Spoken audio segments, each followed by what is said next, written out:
اللهم صل على محمد النبي الأمي وعلى آله وسلم تسليما. أعوذ بالله من الشيطان الرجيم. بسم الله الرحمن الرحيم.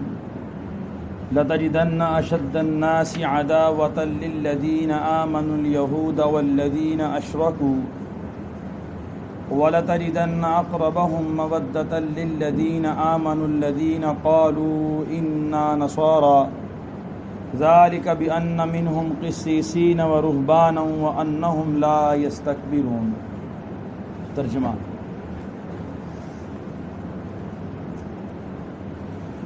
اے محمد صلی اللہ علیہ وسلم، آپ یہودیوں کو اور مشرکین کو لوگوں میں سے سب سے زیادہ مسلمانوں کا دشمن پائیں گے.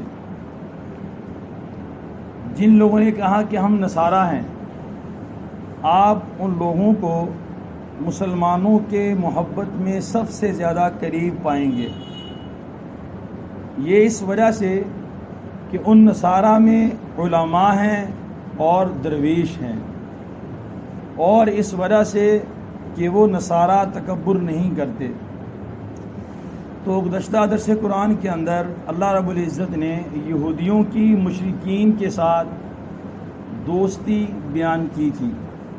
آج کے درس قرآن کے اندر اللہ رب العزت نے یہودیوں کی مشرکین کے ساتھ جو دوستی ہے اس دوستی کی وجہ بیان کی ہے. یہودیوں کی مشرکین سے دوستی کیوں تھی؟ تو یہاں پر اللہ تعالیٰ فرماتے ہیں کہ یہود اور مشرکین یہ لوگوں میں سب سے زیادہ مسلمانوں کے دشمن ہیں. ان دونوں قوموں کو سب سے زیادہ مسلمانوں کے ساتھ چڑ تھی، اور اپنے دور میں جب اللہ کے نبی صلی اللہ علیہ وسلم جو موجود تھے اس دور میں ان لوگوں نے پوری کوشش کی کہ کسی طریقے سے مسلمانوں کے خلاف محاذ کھڑا کیا جائے اور مسلمانوں کو اپنی ناپاک کوشش سے نیست و نابود کر دیا جائے، لیکن اس کے اندر کامیاب نہیں ہو سکے. ان کا ایک واقعہ ملتا ہے جس واقعے سے آپ کے سامنے بات واضح ہو جائے گی. یہاں سے مدینہ سے یہود نکلے اور مکہ چلے گئے مشرکین کے پاس. جا کے ان سے کہنے لگے کہ تم یہاں سے محاذ کھڑا کرو مسلمانوں کے خلاف، ہم مدینہ میں تمہیں پوری سپورٹ کریں گے. تم یہاں سے آؤ، ہم وہاں سے تمہارا بازو بن کے دو طاقت ہو کے ایک ہاتھ ہو کے ہم مسلمانوں کے تباہ و برباد کر دیں گے. مشرکین نے کہا ہم تمہاری بات کا کیسے یقین کر لیں؟ یہودی نے کہا کہ جیسے تم کہو گے ویسے کر لیں گے، بتاؤ تمہیں یقین دلانے کے لیے ہمیں کیا کرنا پڑے گا؟ تو مشرکین نے کہا کہ یہ ہمارے بت ہیں، ان کے سامنے سجدہ کر دو، ہمیں یقین آ جائے گا کہ تم ہمارے ساتھ ہو، تم ہمارے ساتھ دھوکہ نہیں کرو گے. ذرا نوٹ کرے اس بات کو کہ ان مشرکین کو بھی ان یہودیوں پہ اعتماد نہیں تھا. اسلام نے تو حکم دیا نا کہ یہود و نصارہ سے تعلقات قائم نہ کرو، ان مشرکین کو بھی ان پہ اعتماد نہیں تھا. ان کو اعتماد میں لینے کے لیے کہا کہ تم بتوں کو سجدہ کرو پھر ہم تمہاری بات مانیں گے. اور حقیقت یہ ہے کہ اہل کتاب میں جتنی بھی کتابیں آئی ہیں اور تمام انبیاء کے علوم کے اندر یہ بات مشترکہ پائی جاتی ہے کہ توحید اول فرست ہوتی ہے، توحید سے ہٹ کے بات ان کی نہیں ہوتی ہے. تو اگر وہ کتاب کو ماننے والے تھے تو پھر یہ سجدے کیوں کرتے پھرتے ان کے بتوں کو؟ صرف یقین دہانی کرانے کے لیے. تو یہ آج اسی کے مطابق اللہ تعالیٰ نے فرمایا کہ یہ دونوں ایک ہی چیز ہیں. اور یہ جو آیات ہیں ان کا خاص ایک شان نزول ہے. شان نزول کہتے ہیں کہ ان آیات کے اترنے کا واقعہ کیا ہے، کس بنا پر یہ آیات اتری ہیں، اس کا پس منظر کیا ہے. آپ کو یاد ہوگا کہ جب شروع میں اسلام آیا تو اس دور میں مسلمانوں کو انتہائی تکلیفوں کا سامنا کرنا پڑا. تو ابھی ابتدائی اسلام کی شروعات تھی. اللہ کے نبی صلی اللہ علیہ وسلم مکہ میں تشریف فرما تھے، وہاں سے اللہ کے نبی صلی اللہ علیہ وسلم کو یہ معلومات ہوئی کہ حبشہ کے اندر نجاشی بادشاہ ہے، وہ نہ ظلم کرتا ہے اور نہ ظلم ہونے دیتا ہے اور انتہائی رحم دل ہے. تو لہذا صحابہ کی ایک وفد تیار کیا 11 افراد پر مشتمل، اور جن کے امیر حضرت عثمان بن عفان رضی اللہ تعالیٰ عنہ بنائے گئے، اور ان کی اہلیہ اللہ کے نبی صلی اللہ علیہ وسلم کی بیوی اور بیٹی حضرت رقیہ رضی اللہ تعالیٰ عنہ، وہ بھی ان کے ساتھ حبشہ میں ہجرت کر کے چلی گئی۔ اس کے بعد ایک دوسرا وفد گیا کچھ عرصے بعد، جس میں 82 مرد تھے اور کچھ عورتیں تھیں، وہ بھی چلا گیا۔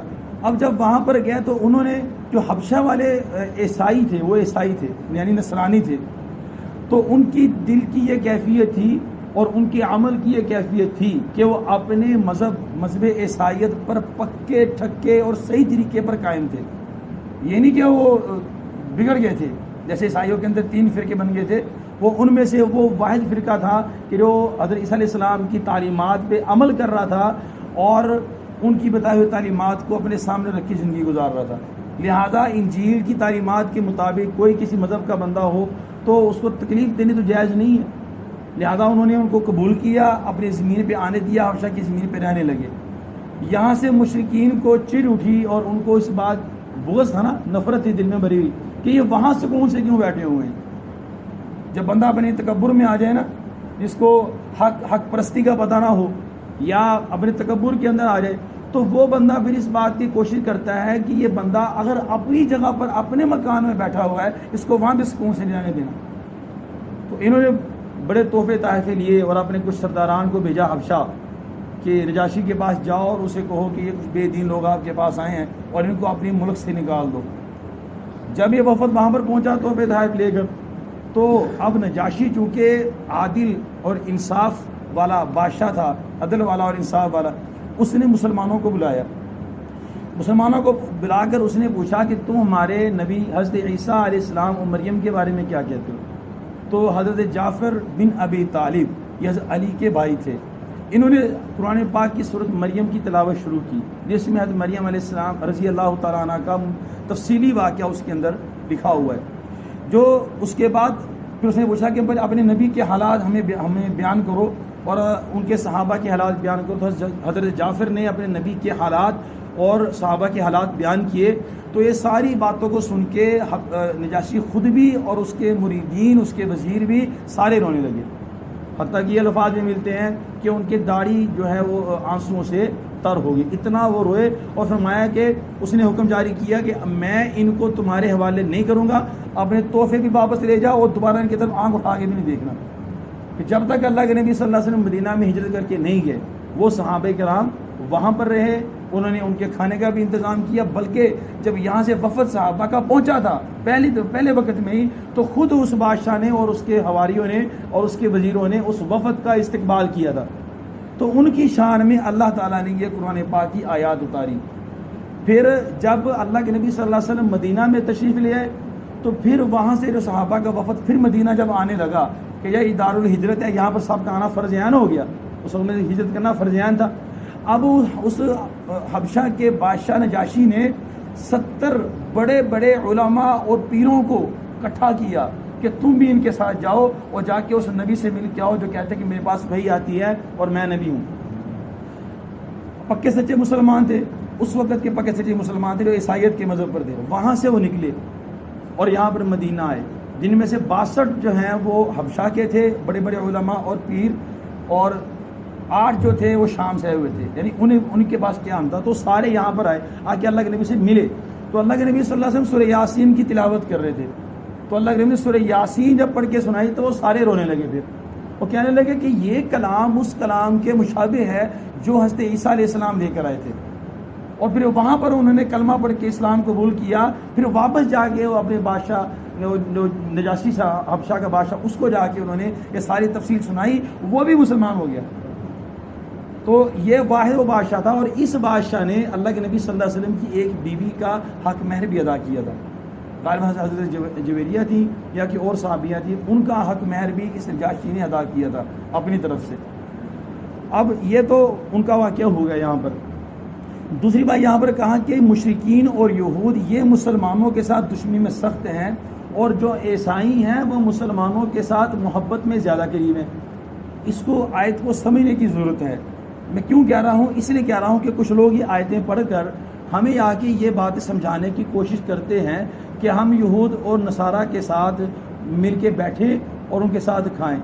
جو مسلمانوں پہ انتہائی قسم کے آر کے دور میں ظلم ستم ڈھا رہے ہیں، وہ کہہ رہے ہیں کہ ان ظالموں جابروں کے ساتھ بھی آپ پیار محبت والا معاملہ کریں اور ان کے ساتھ بیٹھیں اور ان کی باتیں سنیں، ان کے ساتھ معاہدات کریں۔ ہم یہاں کی اس بات کا درس دیتے ہیں ان آیات کو پڑھ کے۔ حالانکہ ان آیات کا مطلب کیا ہے؟ جو کہا جا رہا ہے کہ محبت میں زیادہ قریب ہیں، اس کا مطلب یہ ہے کہ یہود اور نصارہ یہ بھی کافر ہیں اور نصرانی عیسائی بھی کافر ہیں، لیکن یہود اور مشرکین کے دل میں مسلمانوں کے خلاف نفرت، بغض، عناد زیادہ ہے، اور عیسائیوں کے دل میں جو نفرت اور عناد ہے وہ کم ہے۔ یہ اس دور کی بات ہو رہی تھی کہ اس دور میں جو یہودی اور مشرکین تھے، ان کے دل میں مسلمانوں کے خلاف کافر وہ بھی ہیں، کافر یہ بھی ہیں، لیکن ان کے دل میں نفرت، عناد، بغض مسلمانوں کا زیادہ ہے، اور ان عیسائیوں میں جو حبشہ والے تھے، ان کے دل میں مسلمانوں کے بارے میں نفرت اور بغض نہیں تھا، کافر وہ بھی تھے، لیکن جب وہ مسلمان ہو گئے تو وہ ہمارے بھائی ہو گئے۔ آر کے دور کے اندر بھی جو انہی حبشہ والے عیسائیوں کی صفات کے ساتھ چلے گا، وہ عیسائی بھی قابل داد ہے۔ یعنی اب اسلام آ گیا تو اسلام کو قبول کر لیا اس نے، اور مسلمانوں کی اس کے دل میں کوئی نفرت اور بغض نہیں ہے، وہ بھی اس آیت کا مستحق ہو جائے گا۔ لیکن آج کے جو عیسائی اور یہودی اور مشرکین ہیں، ان کی مسلمانوں کے خلاف کھلی جنگ اور بغاوت کس کے سامنے نہیں ہے؟ آج جو عیسائی اور یہود اور مشرکین مسلمانوں پہ ظلم کر رہے ہیں مختلف ممالک کے اندر مختلف طریقے سے، تو وہ آج کے عیسائی، آج کے مشرک، آج کے یہودی سارے مسلمانوں کے دشمن ہیں۔ وہ اس کی آیت کے تحت داخل نہیں ہے۔ اس آیت کے تحت وہی صفات کے حامل لوگ تھے جو حبشہ والے جاشی تھے، اس کے لوگ سارے مسلمان ہوئے تھے۔ اس کے بعد ایک اور یہاں پر ایک بات سمجھ آئی درس قرآن کے مطالعہ کرتے دوران، یہاں پر اللہ تعالیٰ فرما رہے ہیں، ایک پہلی بات تو نجاشی خود دیکھ لیں، فرماتے ہیں کسی قوم کی ترقی اور کسی قوم کی بقا اس وقت تک نہیں ہو سکتی جب تک اس قوم میں اور اس ملک میں علماء اور درویش نہ ہوں۔ یہ اس قرآن پاک کا فیصلہ ہے۔ ذالک بأن منہم قسیسین ورہبانا وانہم لا یستکبرون۔ یہ جو اتنے نرم تھے عیسائی، اس وقت کیوں نرم تھے؟ اس لیے کہ ان میں علماء حقہ بھی موجود تھے، اور اس وقت میں درویش یعنی پیر، صحیح پیر جو تھے وہ بھی موجود تھے، اللہ سکھانے والے، جس کی وجہ سے ان کی عوام پہ یہ اثر پڑا کہ وہ حق بات کو قبول کرنے کے لیے تیار ہوئے، اور ان کا جو بادشاہ تھا اس کے پر بھی یہ اثر تھا کہ اس نے علماء کو اپنے ساتھ بٹھایا، اپنی کابینہ علماء کی تیار کی ہوئی تھی، اس نے اپنی کابینہ میں علماء رکھے ہوئے تھے، ان سے مشورہ کر کے سارا فیصلہ کرتا تھا۔ جب یہ 70 یہاں عالم اور درویش ہو کر گئے مدینہ سے واپسی، ان کی معلومات کے مطابق ان کے سمجھانے پر جو ہے پھر وہ حبشہ کا بادشاہ نجاشی مسلمان ہوا۔ تو اس لیے آج اگر ہمارے ملک کی بقا ہے تو اس میں لازمی کردار علماء کا اور درویشوں کا ہے، علماء حقہ کا اور درویشوں کا ہے، جو آج بھی باطل کے سامنے اڑے ہوئے ہیں۔ اور جب تک کسی ملک کے اندر بھی، خاص کر ہم تو پاکستان اسلام کے نام پہ بنا تو اسی کی بات کرتے ہیں، جو ہمارے ملک اگر بچے گا تو یہ انہی علماء اور درویشوں کی وجہ سے بچے گا۔ یہ علماء اور درویش آج بھی کسی بھی مسلک کا عالم یا درویش کیوں نہ ہو، جب بھی اپنی عوام کو تیار کرتا ہے تو ساری عوام اس کے ساتھ کھڑی ہو جاتی ہے، اس عالم و درویش کے ساتھ اس کی عوام کھڑی ہو جاتی ہے۔ جب تک یہ لوگ رہیں گے، جب تک جو ہے ہمارا ملک پاکستان باقی ہے۔ اور اگر ہمارے اقتدار والے لوگ، حکمران ترقی کرنا چاہتے ہیں، صرف پاکستان میں نہیں پوری دنیا کے اندر اپنا نام روشن کرنا چاہتے ہیں، تو ان کے لیے میں پیشن گوئی کرتا ہوں اور یہ بات کہتا ہوں پورے دعوے کے ساتھ، قرآن پاک کی تعلیمات کے مطابق، اگر جب تک اپنی کابینہ میں علماء نہیں لائیں گے، اپنے گرد ان لوگوں کا گھیرا نہیں کریں گے جو دین سمجھانے والے ہوں، دین سمجھنے والے ہوں، عوام کو گائیڈ کرنے والے ہوں، عوام کے حقوق کی سمجھنے والے ہوں، اور اپنے حکمرانوں کو چلانے والے ہوں، اور حکمران ان کی بات ماننے والے ہوں، جب تک یہ لوگ ان کے ساتھ نہیں ہوں گے تو کبھی بھی ایک چھوٹی سی کابینہ بھی نہیں چل سکتی۔ پاکستان تو دور کی بات ہے، پاکستان کے کہاں چلے گا، ان سے نظام ہوگا ہی نہیں۔ تو یہ چھوٹی سی آیت ہے، اور مجھے اس میں یہ پڑھنے کے بعد اتنا مجھے مثلا کہ عجیب لگا کہ اتنی بڑی بات اور ہمارے لوگوں کو سمجھ نہیں آ رہی، اور آج کل پروپیگنڈا بھی اسی کا ہے، عوام کو علماء سے دور کر دو۔ کیوں؟ ہمیں نہیں سمجھ آ رہی ہے۔ یہود، عیسائی، مشرکین قرآن پاک سے تعلیمات حاصل کرتے ہیں، دیکھتے ہیں مسلمانوں کی ترقی کے اسباب اللہ تعالیٰ نے کیا بتائے ہیں، ان اسباب کے خلاف اسباب نکالتے ہیں اور وہ ہمارے سامنے پھینک دیتے ہیں، اور ہم جو ہے ان کی اندھی تقلید کے ساتھ ان کے پیچھے چل پڑتے ہیں، لہٰذا ہم اپنے علماء سے بھی دور ہو جاتے ہیں اور اپنے دین سے بھی دور ہو جاتے ہیں. ہم اسی دور ہونے کا نام دینداری قرار دیتے ہیں. اگر ہم قرآن پاک کو پڑھتے تو ان کی کیا ضرورت تھی کہ وہ ہمیں اس کا خلاف نکال کے یہ بتاتے کہ تم ایسے کرو. وہ قرآن پاک کے ہمارے صحیح مسائل نکالتے ہیں اور ان کا خلاف سوچ کے ہمارے سامنے پیش کر دیتے ہیں اور ہم چپ چاپ کر کے ان کی بات ماننی شروع کر دیتے ہیں. تو اس لیے ادنا سے ادنا مسلمان کیوں نہ ہو، اگر عالم کے قریب رہے گا، دیندار بھی رہے گا، عقیدے والا بھی رہے گا، پکا مسلمان بن جائے گا. جیسے ہی وہ عالم سے دور ہوا، سازش یہ ہے علماء سے دور کر دو، مسجد سے دور کر دو، مدرسوں سے دور کر دو، مکتبوں سے دور کر دو. بس موٹا موٹا جو رہبانیت یہودیت میں اور عیسائیت میں تھی وہ رہبانیت ہمیں سکھا دی کہ چپ کر کے اپنی نماز پڑھتے رہو، چپ کر کے اپنا قرآن پڑھتے رہو، چپ کر کے اپنا روزہ رکھتے رہو، تمہیں چھیڑے گا بھی نہیں. یہ تو تاریخ گواہ ہے. آج بھی جس ملک کے چپ چاپ مسلمان اپنا کام کر رہے ہیں، نماز پڑھ رہے ہیں، روزہ رکھ رہے ہیں، عبادت کر رہے ہیں، ان کو چھیڑتے بھی نہیں ہیں. جیسے ہی وہ تھوڑا سا باہر آ کے اور بیرونی معیشت میں اور دنیا کے اسباب کے اندر آ کے اپنے معاملات دکھانا شروع کرتے ہیں جو ضروری ہے. یہ صرف مسجد کا ماحول یہی دین نہیں ہوتا، یا صرف مدرسے کا ماحول یہی دین نہیں ہوتا.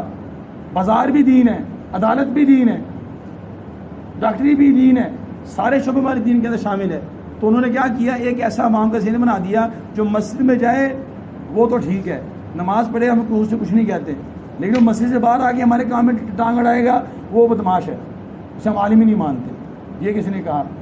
العلماء ورثۃ الانبیاء، علماء انبیاء کے وارث ہیں. تو انبیاء کی وراثت صرف نماز پڑھانے میں رہ گئی ہے، یا انبیاء کی وراثت صرف جو ہے وہ مدرسہ پڑھانے کے اندر رہ گئی ہے؟ کہ انبیاء نے تجارت نہیں کی ہے، انبیاء نے جو ہے وہ عدالتیں نہیں چلائی ہیں. سب سے بڑے چیف جسٹس اللہ کے نبی صلی اللہ علیہ وسلم ہے، سب سے بڑے تو آرمی چیف اللہ کے نبی صلی اللہ علیہ وسلم ہے. عربوں کو تو لڑنا ہی نہیں آتا تھا، انہوں نے آ کے ان کو لڑنا سکھایا. لڑنا کیسے؟ سب سے بڑے ڈاکٹر تو اللہ کے نبی صلی اللہ علیہ وسلم ہے، سب سے بڑے وکیل تو اللہ کے نبی صلی اللہ علیہ وسلم ہے. تو دین، سارے شعبے دین کے تحت ہے، نہ کہ دین ان کے تحت ہے. تو اس لیے ہر شعبے کے اندر جب تک علماء رہیں گے اور بات کرتے رہیں گے اور لوگوں کی ہدایت کا ذریعہ بنتے رہیں گے، خانقاہیں کھلی ہوئی ہیں اور صحیح پیر بیٹھ کے اللہ اللہ لوگوں کو سکھاتے رہیں گے، جب تک جو ہے نہ عوام گمراہ ہو سکتی ہے اور نہ یہ اللہ کی ملی ہوئی امانت پاکستان ہمارا تباہ ہو سکتا ہے. یہ عام سی معمولی چیز نہیں ہے. یہاں پر بڑے بڑے علماء کا اس کے اندر خون بہا ہوا ہے، بڑے بڑے لوگوں کی قربانیاں اس کے اندر ہوئی ہیں. تو اللہ نے اسلام کے نام پہ ہمیں دیا، اور اس کی بقا بھی اسی طرح ہو سکتی ہے جب تک ہمارے اندر علماء اور درویش باقی ہے. اور یہ ہو ہی نہیں سکتا کہ پاکستان سے ختم ہو جائے. اسلام نام ہی بنائے، اسلام پاکستان بنا ہی اسلام کے نام پر ہے. تو ہر بندہ، عام سا بچہ اسے پوچھو کہ پاکستان کا مطلب کیا ہوگا؟ لا الہ الا اللہ. ہمارے پاکستان کے جھنڈے پہ بنیادی لا الہ الا اللہ محمد رسول اللہ، بنیادی یہ ہے.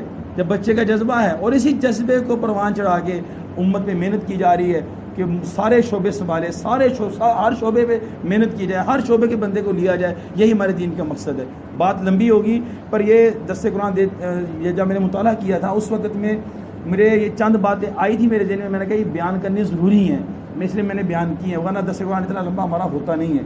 تو اللہ سے دعا ہے کہ اللہ جل شانہ ہم سب کو عمل کرنے کی توفیق عطا فرمائے، اپنے عقائد پہ، اپنے مسائل پہ قائم رہنے کی توفیق عطا فرمائے. علماء حق کا اور پیر جو حق پرست لوگ ہیں ان کا ساتھ دینے کی توفیق عطا فرمائے تاکہ ہم بھی ہدایت پہ رہ سکیں. بسم اللہ الرحمن الرحیم. اللہم انت السلام ومنک السلام تبارک ربنا وتعالیت یا ذا الجلال والاکرام. اللہم اہدنا واہد بنا واجعلنا صوبا لمن اہتدی.